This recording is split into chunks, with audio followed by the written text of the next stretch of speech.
Check this out, squad. I literally just got it. And it might be already sold. Yep. You call me Flipper. This pocket knife right here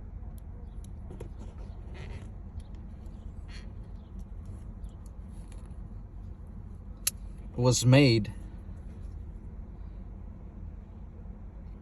in Japan.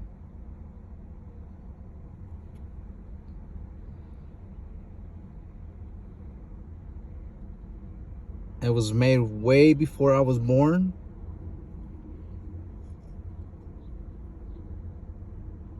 My dad wasn't even born when this knife was already made. In the 70s. Ain't that crazy? Got a dragon on the back and a bull on this side.